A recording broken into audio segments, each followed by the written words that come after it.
우리는 전염병을 통해서 그동안 우리가 어떻게 믿었었는가, 그동안 우리가 쌓아놨던 것들이 어떤 것이었는가, 그것으로만 살 수 있고 그것으로만 이길 수 있다고 생각했는데 보이지 않는 조그만 병원체로부터 무너지는 것들을 보게 되면서 그것은 또 다른 바벨탑이 아니었는가, 우리가 이룰 수 있다고 생각했던 것들이 바벨탑이 아니었던가라는 생각을 하고 몇 개월 동안 자기 성찰을 하는 교회가 되었습니다. 그리고 우리는 어떻게 믿어야 될까, 앞으로는 어떻게 믿어야 되는지에 대한 연구를 꾸준히 하고 있지만 여전히 경건의 삶에서는 멀어지는 선택을 하는 것 같습니다. 또 뒤이어 큰 홍수를 겪으면서 우리가 쌓아놨던 댐들이 얼마나 작은 것이었고 우리가 쌓아놨던 제방의 뚝들이 얼마나 빈약한 것인가를 새삼 느끼게 되고, 우리가 터를 닫고 집을 지으며 여기서 행복하게 살 거야라고 결정하고 결심했지만은 그것은 물길 위에 지은 집일 줄 누가 알았겠는가라는 후회를 하게 됩니다. 그러면서 우린 지금까지 우리의 믿음 생활을 뒤돌아볼 수 있는 기회가 점점 많아졌고, 오히려 그것이 환난이라고 하지만 이 환난 가운데서 다행스러운 것은 우리의 믿음을 재점검할 수 있는 기회가 되었다는 것입니다. 그러기에 사도 바울도 로마서 말씀 속에서 이렇게 얘기합니다. 내가 환난을 당하나 오히려 기뻐하노라. 어찌 이 환난 속에서 기뻐할 수 있을까? 이 환난 속에서 슬퍼하고 곡하고 당황하며 슬퍼할 수밖에 없는 이 현실적인 문제에서 어찌 사도 바울만큼은 내가 이 환난 속에서도 기뻐할 수 있다라는 이유는 무엇이었을까요?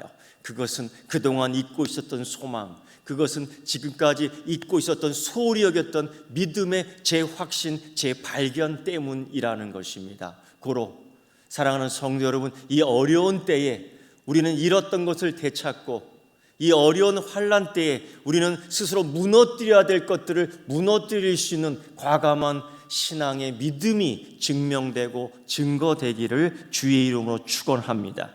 그래서 세상으로부터 판단될 때 그리스도인들의 믿음이 판단되고 하나님의 우리의 믿음을 보실 때 이 환난 가운데에서 정금처럼 나오는 믿음을 보고 잘했다, 착하고 충성된 종아라는 칭찬받을 수 있는 그리스도인이 되기를 또한 축원합니다. 마태복음 13장 말씀을 보면은 예수님의 비유 이야기가 여러 가지로 나옵니다. 그 중에 익숙했던 비유 이야기 가운데 하나는 4가지 땅에 뿌려진 씨앗들입니다.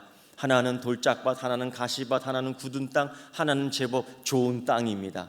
성경 예수의 비유 가운데 예수님께서 말씀하시기를 좋은 땅에 떨어져서 열매를 맺었는데 30배, 60배, 100배의 결실을 맺었다고 합니다. 우리는 그 말씀을 읽으면서 좋은 땅에 떨어졌으니까 거저 열매를 잘 맺겠지. 여러분, 그러나 농사 짓는 여러분은 힘이 알 수 있을 것입니다. 좋은 땅에는 잡초도 잘 자랍니다.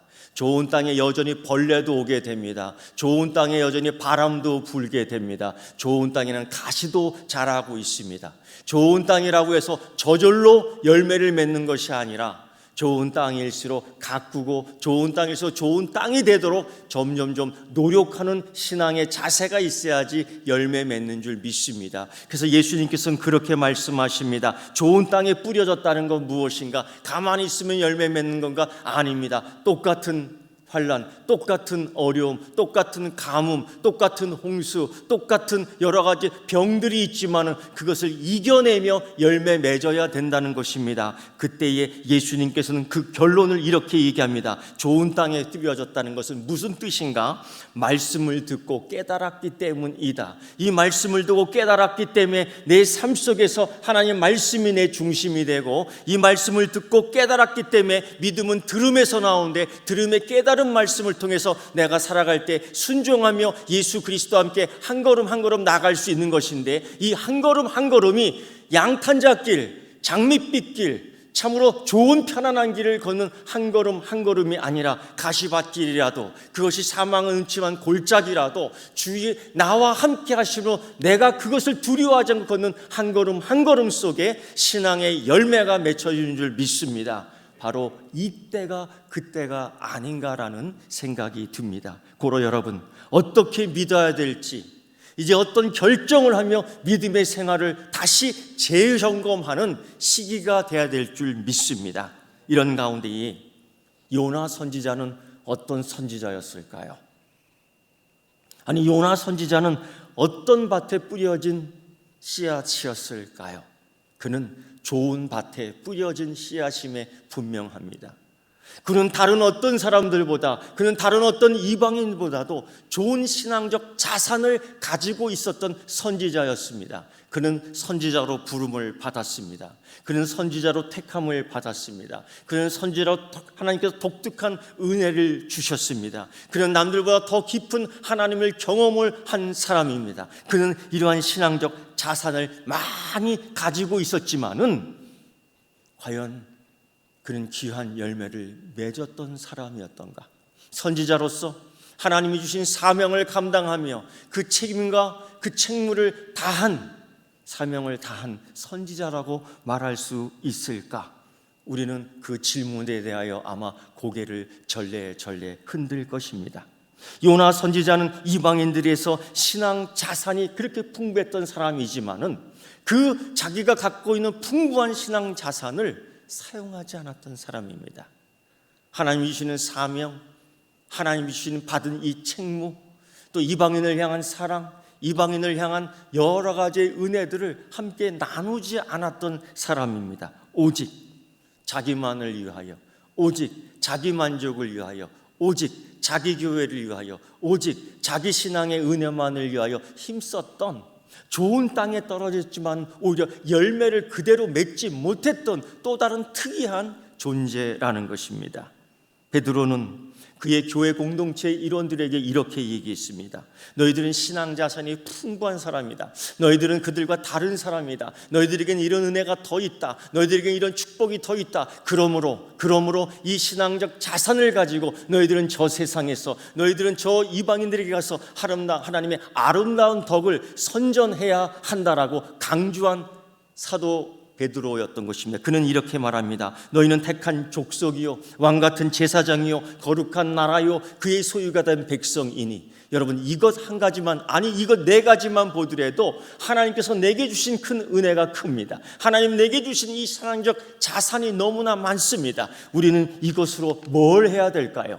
우리는 이것을 가지고 무엇을 할 수 있을까요? 사도 베드로는 분명하게 언급합니다. 분명하게 지시합니다. 분명하게 방향을 말합니다. 하나님의 아름다운 덕을 선전하게 하려 하십니다. 너의 우위성을 얘기하는 것이 아닙니다. 너의 자랑을 위한 것이 아닙니다. 요나 선지자처럼 나는 히브리인 중이야, 나는 너희와 달라, 너는 너희 신앙과 달라, 나는 너보다 더 가치가 있어, 나는 너보다 믿음이 더 좋아, 나는 너보다 더 은혜가 많아, 이런 자랑이 아니라 하나님, 우리 주님 예수 그리스도의 목적을 두고, 우리 주님 예수 그리스도의 아름다운 덕을 선전하는 목적을 두고 자기의 자산을 다 사용했다라는 것입니다. 또 다른 하나님의 자녀 생각이 납니다. 과연 삭개오의 신앙 자산은 얼마일까요? 어려운 끝에 예수 그리스도를 만난 삭개오, 아니 예수님을 그렇게 만나고 싶었던 삭개오, 예수님이 그를 만나 줍니다.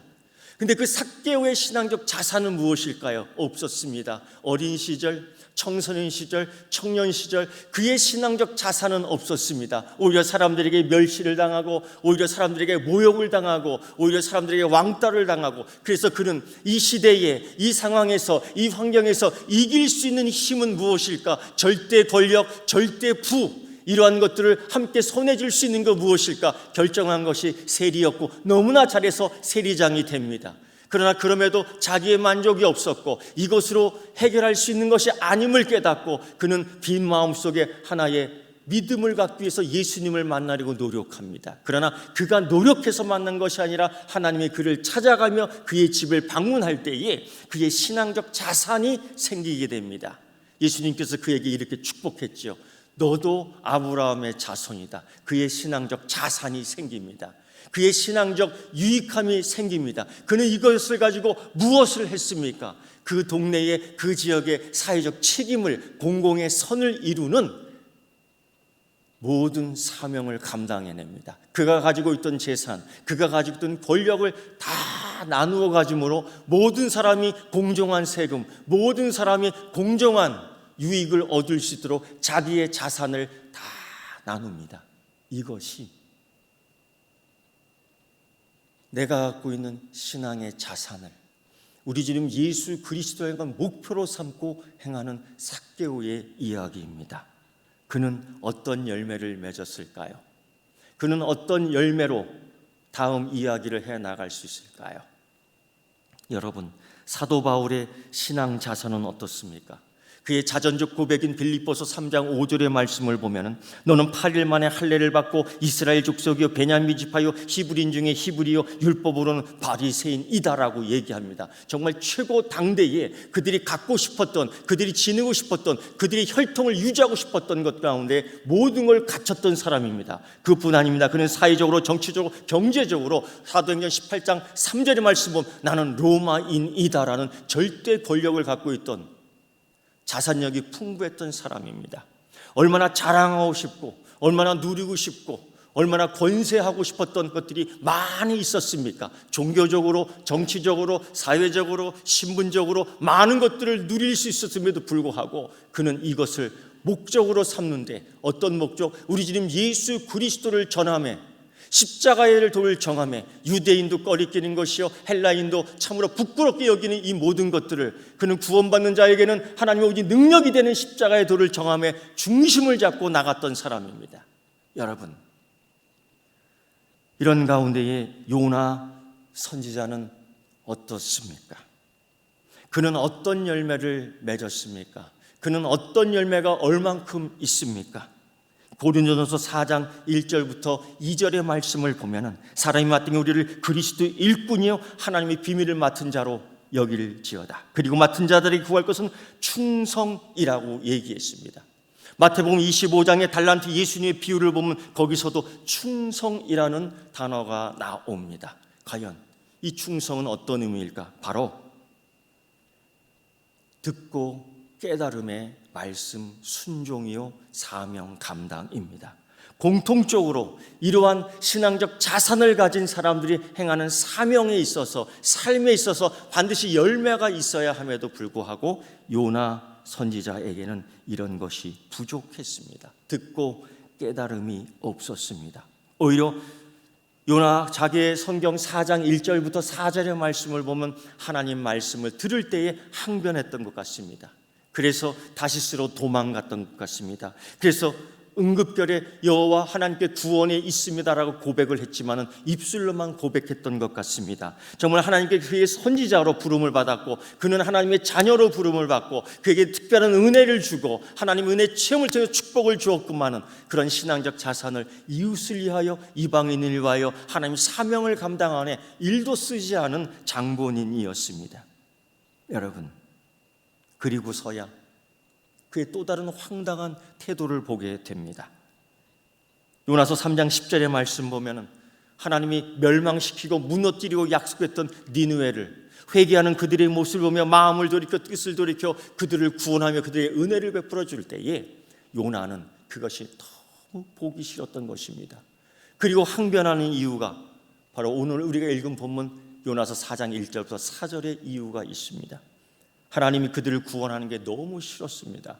하나님이 그들에게 은혜 주는 게 너무 싫었습니다. 하나님이 그들에게 사랑을 베푸는 게 너무 싫었습니다. 왜?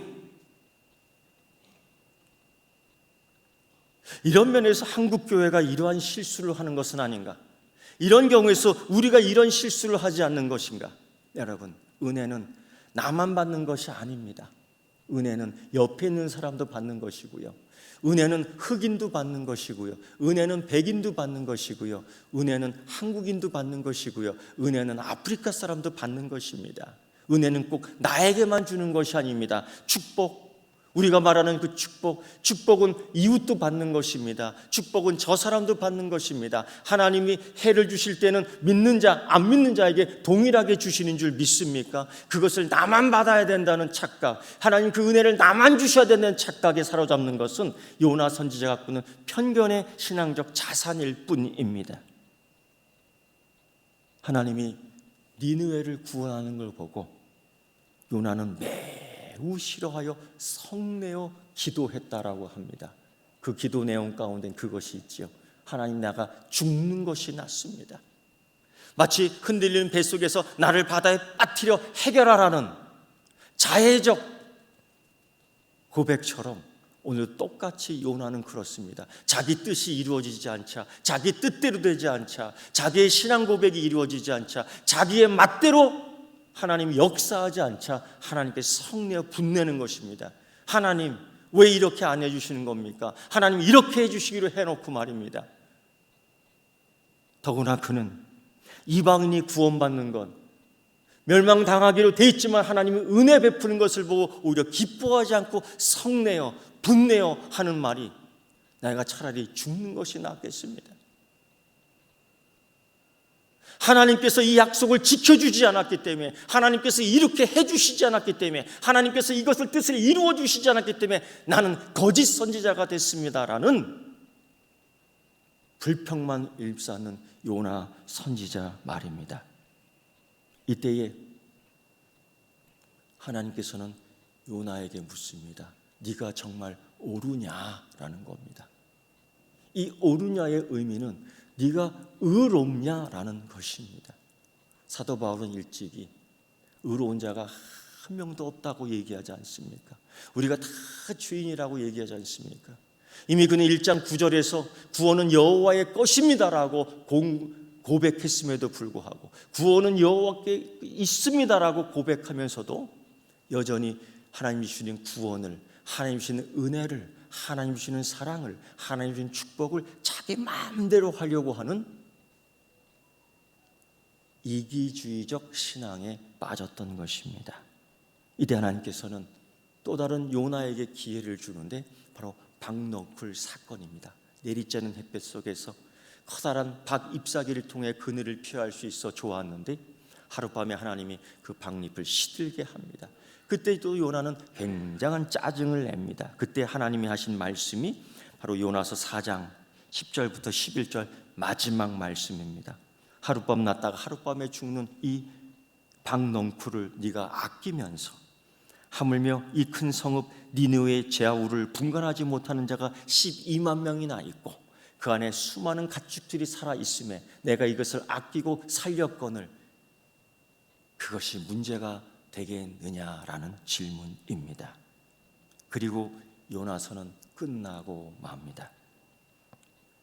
구약 선지서인 요나서는 이렇게 마치고 맙니다. 수많은 항변이 있었던 요나, 수많은 반항이 있었던 요나, 그러나 하나님의 이러한 질문에 요나는 침묵하고 있습니다. 과연 어떤 대답을 준비하고 있는 것일까요? 그 이후 니느웨는 어떻게 되었을까요? 그리고 요나는 또다시 어떤 모습으로 나타났을까요? 성경은 계속해서 니느웨의 모습을 이야기하지만 요나의 모습에 대해서는 이야기하고 있지 않습니다. 불안하게도 100년이 지난 이후 또 다른 선지자 나훔을 통하여 이 니느웨의 멸망을 예고하고 급기야 아수르 니느웨는 바벨론에 의해서 완전히 망하게 됩니다. 니느웨 이후 그때 잠깐 회개했지만은 여전히 아수르는 니느웨는 포악하고 악랄하고 악을 일삼는데 거침없었던 하나의 민족이었고 하나님의 경고를 무시한 하나님의 멸망을 당할 수밖에 없는 민족으로 전락해 버립니다. 생각해 봅니다. 요나가 만일 3일 동안 계속해서 니느웨 성을 돌았다면 어떻게 되었을까? 하루가 아니라 3일 동안 돌았으면 어떻게 되었을까? 요나가 니느웨의 회개를 기뻐하며 하나님께 예배드리는 모습을 가르쳤다면 니느웨는 어떻게 되었을까? 요나가 니느웨를 위하여 조금 더 적극적으로 순종했다면 어떻게 되었을까? 요나가 자기의 신앙 자산을 가지고 이방인 니느웨를 위해 사용했더라면 어떻게 되었을까? 그냥 생각해 보는 것입니다. 하지만 요나는 전혀 그렇게 하지 않았습니다. 그는 사명자로서 책임도 없었고, 그는 선지자로서 니느웨를 사랑하는 공공성도 없었던 선지자였습니다. 단지 그는 하나님 앞에서 자기만 있었습니다. 하나님 앞에서 자기만의 특혜를 누리고자 했던 것입니다. 혹 이것이 한국 교회의 모습은 아닐까 합니다. 나만 은혜 받으면 돼. 나만 축복 받으면 돼. 나만 구원 받으면 돼. 혹 그래서 이 칭이라는 죄인도 의롭게 하시는 하나님 말씀이 오염된 복음 말씀으로 나를 축복해 주셨어, 나를 구원해 주셨어, 그거로만 끝나는 오염된 말씀으로 우리를 익숙하게 한 것은 아닙니까? 그 이후에 왕같은 제사장, 선택된 백성, 거룩한 민족으로서 하나님의 아름다운 덕을 선전하게 하려는 이 사명이, 하나님이 내게 주신 신앙적 자산이 이렇게 많음에도 불구하고 이웃을 향한 사랑과 나라와 민족을 위한 공공성의 교회의 유익을 줘야 함에도 불구하고 나만을, 내 유익만 챙겼던 요나 선지자처럼 한국 교회는 지금 그러한 모습으로 있는 것이 아닌가라는 반성과 후회와 성찰을 하게 됩니다. 사랑하는 성도 여러분, 하나님 앞에서 받은 신앙적 자산은 나만을 위해 준 것이 아니라 이웃을 위하여, 나라와 민족을 위해 주신 교회의 큰 유익인 줄 믿습니다. 자기의 특혜만을, 나만 받은 은혜만을 강조하는 것이 아니라 옆에 있는 이웃도 받아야 될 사랑에 대해서 생각하는 한국 교회가 되기를 축원합니다. 여러분, 이제 환난을 겪고 있는 이 세상, 이 나라를 보십시오. 그리고 환난을 여전히 겪고 있는 한국 교회의 모습을 보십시오. 지금까지 교회의 책임과 지금까지 공공의 사명을 우리가 잊고 있었던 것은 아닙니까? 신앙의 자유가 점점점 줄어들고 있습니다. 신앙의 표현이 법적으로 자꾸 묶여지고 있습니다. 예배의 모임이 자꾸 줄어들고 있습니다.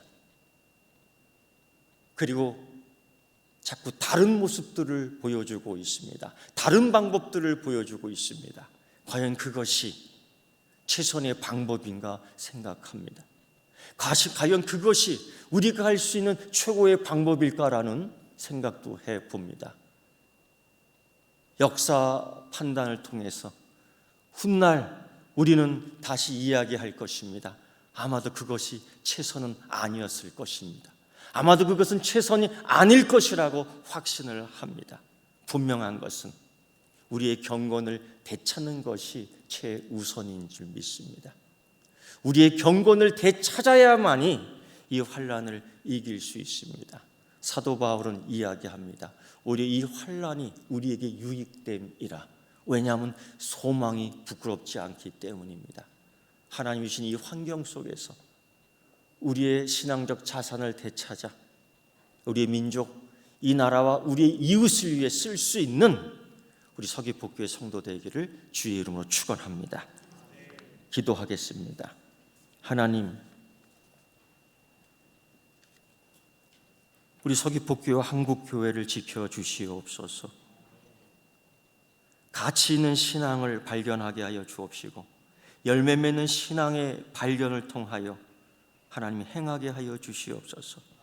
자기의 의와 자기의 가치만을 찾는 교회가 아니라 주신 사명을 세상에 선포하며 주신 감당을 공공의 유익으로 쓸 수 있는 믿음의 큰 일꾼들 나오게 하여 주시옵소서.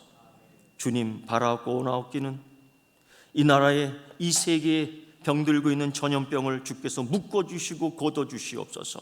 성령의 불로 태워주시며 성령의 물로 씻어주시옵소서. 주님, 또한 이 나라 이 민족 가운데 있는 큰 홍수의 피해를 기억하여 주시옵시고 다시금 올라오는 저 비구름들을 막아주시사 하나님 곁길로 가게 하여 주옵시고 하나님이 주시는 은혜의 햇빛이 비치어 젖은 땅을 말리게 하여 주옵시고 젖은 옷을 말리게 하시옵시고 젖은 마음을 주께서 말리게 하여 주시옵소서. 그동안 세웠던, 그동안 묶었던, 그동안 자랑했던 모든 것들이 무너지고 흐트러져 버렸습니다.